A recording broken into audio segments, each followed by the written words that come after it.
base users or DBMS users.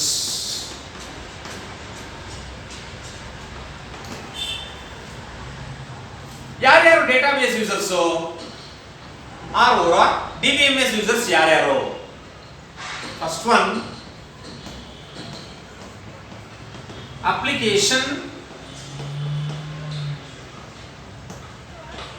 Programmers and system analyst. ಎರಡನೇ ಒಂದು ಬಂದು ಎಂಡ್ ಯೂಸರ್. ಮೂರನೇ ಒಂದು ಬಂದು ಡೇಟಾಬೇಸ್ ಅಡ್ಮಿನಿಸ್ಟ್ರೇಟರ್. ನಾಲ್ಕನೇ ಒಂದು ಬಂದು database designer. Okay, these are the database users or DBMS users. ಯಾರ್ಯಾರು ಅಂದ್ರೆ application programmers and system analyst. Application programs ಅನ್ನ ಬರೆಯೋನು ಮತ್ತೆ ಸಿಸ್ಟಮ್ ನ ಅನಲೈಸಿಸ್ ಮಾಡೋನು. ಎರಡನೇವ್ರು ಯಾರು? End users. ಯಾರು ಸಾಫ್ಟ್ವೇರ್ ನ ಯೂಸ್ ಮಾಡ್ತಾರೋ, ಡೇಟಾಬೇಸ್ ನ ಯೂಸ್ ಮಾಡ್ತಾರೋ end users. Database administrator. Administrator ಅಂದ್ರೆ ಅಡ್ಮಿನ್, ಮ್ಯಾನೇಜ್ ಮಾಡೋನು. ನೆಕ್ಸ್ಟ್ ಡೇಟಾಬೇಸ್ ಡಿಸೈನ್ ಮಾಡೋನು, ಡಿಸೈನರ್. ಏನೇನು ಕೆಲಸ ಮಾಡ್ತಾರೆ ನೋಡಿ. First one is application programmers and system analyst.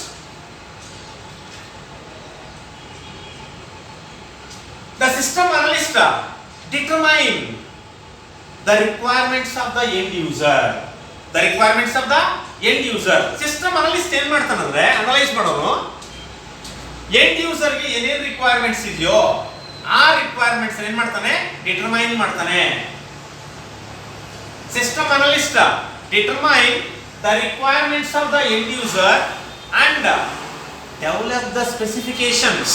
Develop the specifications for transactions that should meet these requirements. end user ಗೆ ಏನೇನು requirements ಇದೆಯೋ ಅದನ್ನ ತಿಳ್ಕೊಂತಾನೆ. ಆ ರಿಕ್ವೈರ್ಮೆಂಟ್ಸ್ ಅನ್ನ ಸಾಲ್ವ್ ಮಾಡಬೇಕಂದ್ರೆ ಅದಕ್ಕೆ ಏನೇನು ಸ್ಪೆಸಿಫಿಕೇಶನ್ಸ್ ನ ತಗೋಬೇಕೋ ಆ ಸ್ಪೆಸಿಫಿಕೇಶನ್ಸ್ ಕೂಡ ಅವನೇ ಡೆವಲಪ್ ಮಾಡ್ತಾನೆ.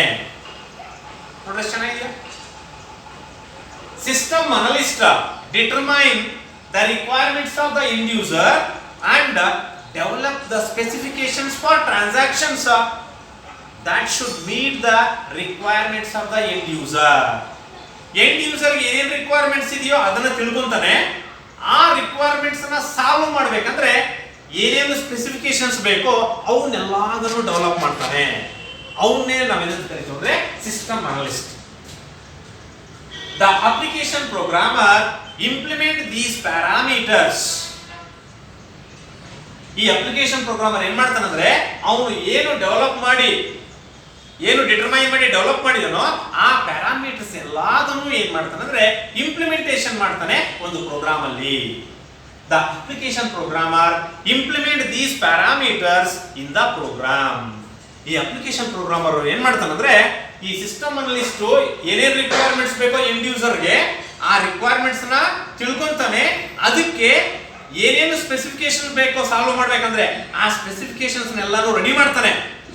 ಆ ಸ್ಪೆಸಿಫಿಕೇಶನ್ಸ್ ನ ಪ್ರೋಗ್ರಾಮ್ ಅಲ್ಲಿ ಇಂಪ್ಲಿಮೆಂಟೇಷನ್ ಮಾಡೋರು ಯಾರು ಅಂದ್ರೆ application programmer. Application programmer implement these parameters on the program. That is the use of application programmers and system analyst. ಅರ್ಥ ಆಯ್ತಾ? Next end users. End users are the people who require to access the database. Who require to access the database. End users ಅನ್ನೋದು ಯಾವ people? ಅವ್ರಿಗೆ ಏನು ನೀಡಿದ್ರೆ require to access the database. ಅವ್ರಿಗೆ requirement ಇದೆ, database ನ ಆಕ್ಸೆಸ್ ಮಾಡಬೇಕು. ಏನಕ್ಕೋಸ್ಕರ?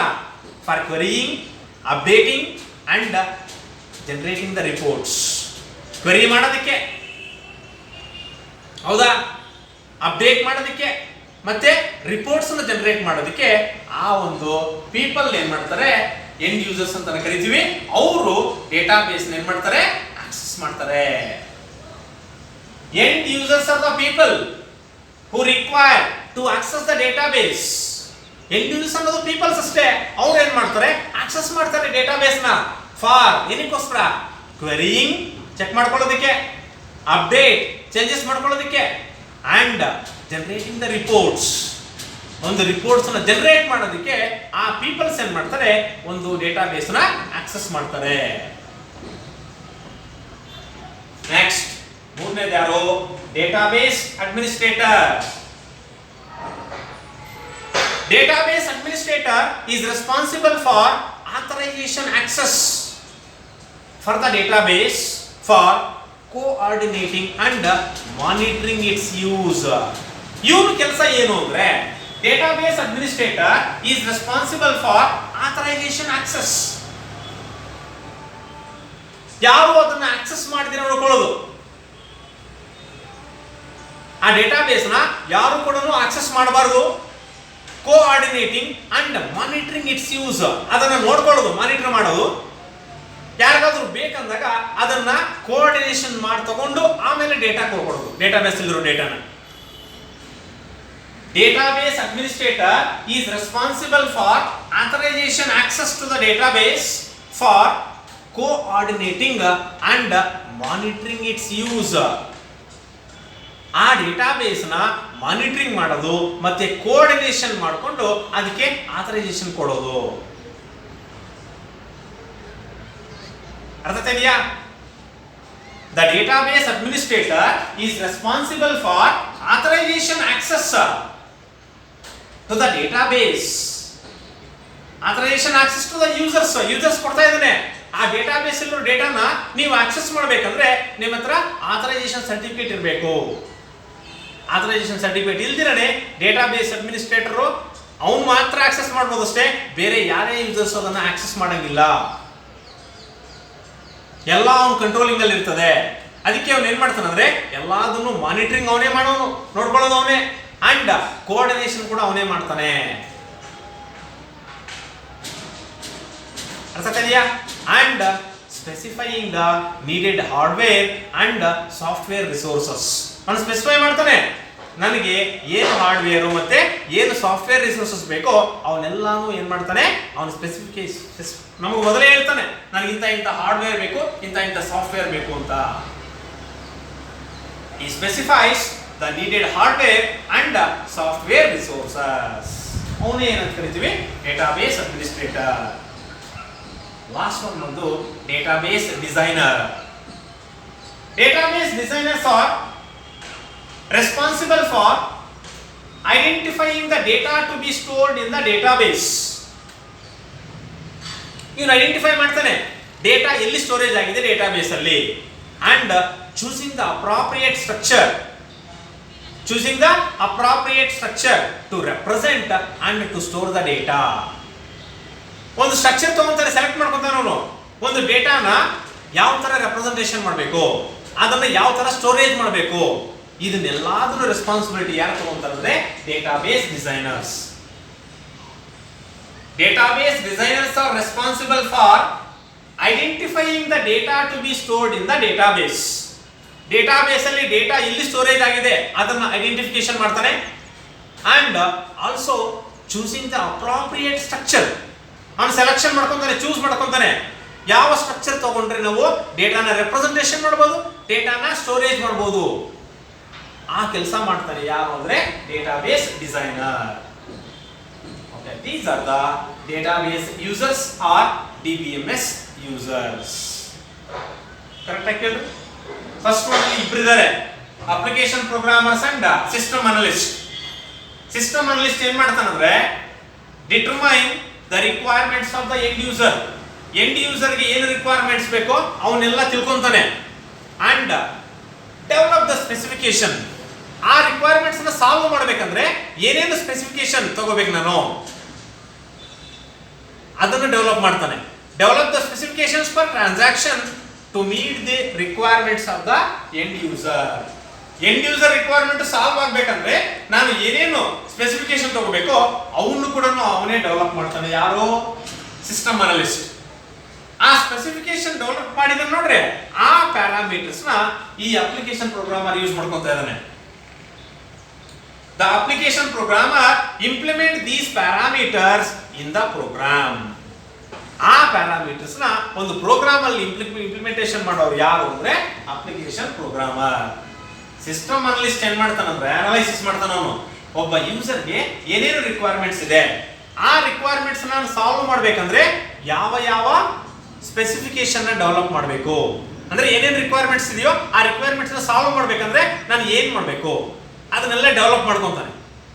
ಆ ಡೆವಲಪ್ ಮಾಡ್ಕೊಂಡಿರೋದನ್ನ ಇಂಪ್ಲಿಮೆಂಟೇಷನ್ ಮಾಡೋನು ಯಾರು ಅಂದ್ರೆ ಯೂಸ್ ಮಾಡೋನು ಯಾರು ಅಂದ್ರೆ ಅಪ್ಲಿಕೇಶನ್ ಪ್ರೋಗ್ರಾಮರ್. ಪ್ರೋಗ್ರಾಮ್ ಅಲ್ಲಿ ಯೂಸ್ ಮಾಡ್ತಾರೆ ಅದನ್ನು. ಮತ್ತೆ ಎಂಡ್ ಯೂಸರ್ಸ್ ಅಂದ್ರೆ ಯಾರು? ಎಂಡ್ ಯೂಸರ್ಸ್ ಅಂದ್ರೆ ಪೀಪಲ್. ನಾವು peoples who require to access the database. ನಮಗೆ ನೀಡ್ ಇದೆ ಡೇಟಾಬೇಸ್ ನ ಆಕ್ಸೆಸ್ ಮಾಡಬೇಕು. ಏನಕ್ಕೋಸ್ಕರ? For querying, updating and generating the reports. Database ಇಲ್ಲರೋ ಡೇಟಾನ ಚೆಕ್ ಮಾಡ್ಕೊಳ್ಳೋದು, ಚೇಂಜಸ್ ಮಾಡ್ಕೊಳ್ಳೋದು, ರಿಪೋರ್ಟ್ಸ್ ಜನರೇಟ್ ಮಾಡ್ಕೊಳ್ಳೋದಕ್ಕೆ ನಮಗೆ ಡೇಟಾಬೇಸ್ ಬೇಕು. ಆ ಡೇಟಾಬೇಸ್ ನ ಯಾರು ಯೂಸ್ ಮಾಡ್ತಾರೆ ಅಂದ್ರೆ ಪೀಪಲ್, ಜನಗಳು. ನಾವು ಅವ್ರನ್ನೇ ನಾವೇನಂತ ಕರಿತೀವಿ ಅಂದ್ರೆ end users. Next database administrator, DBA use ಮಾಡ್ತೀವಿ. Database administrator is responsible for authorization access to the users. He is responsible for authorization access to the users or database. ಅದರ ಜೊತೆಗೆ coordinating and monitoring its use. Coordination ಮಾಡ್ತಾನೆ, ಜೊತೆಗೆ monitoring ಮಾಡ್ತಾ ಇರ್ತಾನೆ. ಯಾರೇ user ಏನೇ database ಬೇಕಂದ್ರೂ ಥ್ರೂ ದ ಡೇಟಾಬೇಸ್ ಅಡ್ಮಿನಿಸ್ಟ್ರೇಟರ್ ಮುಖಾಂತರನೇ ಆಕ್ಸೆಸ್ ಮಾಡಬೇಕು. ಅವನ ಪರ್ಮಿಷನ್ ಇದ್ದರೆ ಆಕ್ಸೆಸ್ ಮಾಡಕ್ಕಾಗಲ್ಲ. And specifying the needed hardware and software resources. Database administrator is responsible for authorization access to the database, for coordinating and monitoring its use. Database ಅಲ್ಲಿರೋ ಡೇಟಾನ ಯಾರೇ ಆಗಿರ್ಲಿ authorisation access ಯಾರಿದಾರೋ ಅವ್ರಿಗೆ ಮಾತ್ರ ಏನ್ ಮಾಡ್ತಾನೆ, ಪರ್ಮಿಷನ್ ಕೊಡ್ತಾನೆ. ನೀವು ಡೇಟಾನ ಆಕ್ಸೆಸ್ ಮಾಡ್ಬೋದು, ಮಾನಿಟರಿಂಗ್ ಮಾಡ್ತಾ ಇರ್ತಾನೆ. ಕೋಆರ್ಡಿನೇಷನ್ ತಗೊಂಡು ನೀವು ಯಾರು ಆಥರೈಸೇಷನ್ ಆಕ್ಸೆಸ್ ಇದಾರೋ ಅವ್ರಿಗೆ ಮಾತ್ರ, ಯೂಸರ್ಗೆ ಮಾತ್ರ ಕೊಡ್ತಾನೆ ಅಷ್ಟೇ, ಎಲ್ರಿಗೂ ಕೊಡಲ್ಲ. And he is also specifying the needed hardware and software resources. Last one ಬಂದು database designer. The database designers are responsible for identifying the data to be stored in the database. Database ಅಲ್ಲಿ data ಎಲ್ಲಿ storage ಆಗಿದೆ, ಎಲ್ಲಿ storage ಮಾಡಬೇಕು, and choosing the appropriate structure. Selection ಮಾಡ್ಕೊಂತಾನೆ, ಅವನಿಗೆ ಯಾವ structure ಬೇಕೋ ಆ ಸ್ಟ್ರಕ್ಚರ್ನ ಸೆಲೆಕ್ಟ್ ಮಾಡಿಕೊಂಡು ಅದರಲ್ಲಿ ಡೇಟಾನ ರೆಪ್ರೆಸೆಂಟೇಷನ್ ಮಾಡ್ಬೋದು, ಅದರಲ್ಲಿ ಡೇಟಾನ ಸ್ಟೋರೇಜ್ ಮಾಡ್ಬೋದು. ಆ ಒಂದು ಪರ್ಪಸ್ಗೋಸ್ಕರನೇ ಅವನಿಗೆ ಯಾವ ಸ್ಟ್ರಕ್ಚರ್ ಬೇಕೋ ಆ ಸ್ಟ್ರಕ್ಚರ್ನ ಚೂಸ್ ಮಾಡ್ತಾನೆ. He is responsible for identifying the data to be stored in the database and choosing the appropriate structure for representation and storing the data. These are the 4 database users or DBMS users. ಅರ್ಥ ಆಗ್ತಿದೆಯಾ? Next topic is data independence. Independence means ಸ್ವಾತಂತ್ರ್ಯ, ಹೌದಾ? Data independence, data ಕೂಡ ಒಂದು ಸ್ವಾತಂತ್ರ್ಯ ಇದೆ. ಏನು ಅಂದ್ರೆ ಯಾವ ತರ ಸ್ವತಂತ್ರ ಇದೆ ಅದಕ್ಕೆ? It is an ability of a database to modify the schema definition at one level without affecting the schema in the next higher level. ನಮ್ಮ ಹತ್ರ 3 ಲೆವೆಲ್ಸ್ ಇದೆ. ಯಾವುದಾದ್ರೂ ಒಂದು ಲೆವೆಲ್ ಅಲ್ಲಿ ನೀವು ಸ್ಕೀಮಾ ಡೆಫಿನೇಷನ್ ಮಾಡಿಫೈ ಮಾಡಿದ್ರೆ ಅದು ಅಫೆಕ್ಟ್ ಆಗಲ್ಲ. ಯಾವುದಕ್ಕೆ ಅಂದ್ರೆ ನೆಕ್ಸ್ಟ್ ಹೈಯರ್ ಲೆವೆಲ್ಗೆ. ಆ ತರ ಇದ್ರೆ ಅದನ್ನ ಏನಂತ ಕರಿತೀವಿ ನಾವು? Data independence.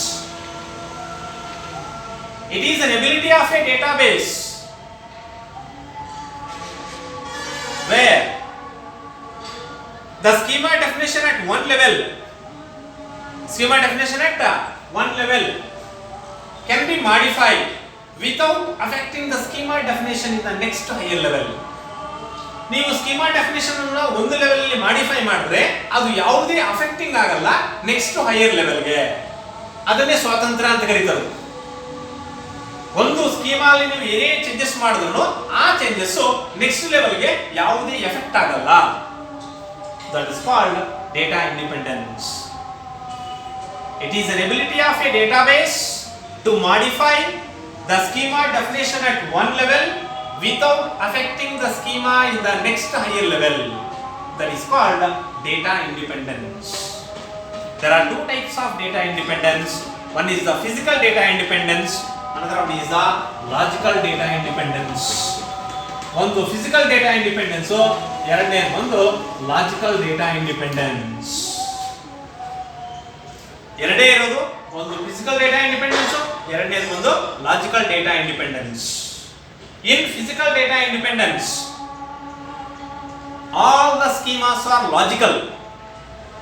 ಎಲ್ಲಾ ಸ್ಕೀಮಾಸ್ ಏನಾಗಿದಾವೆ, schema are logical and store the data in bit format.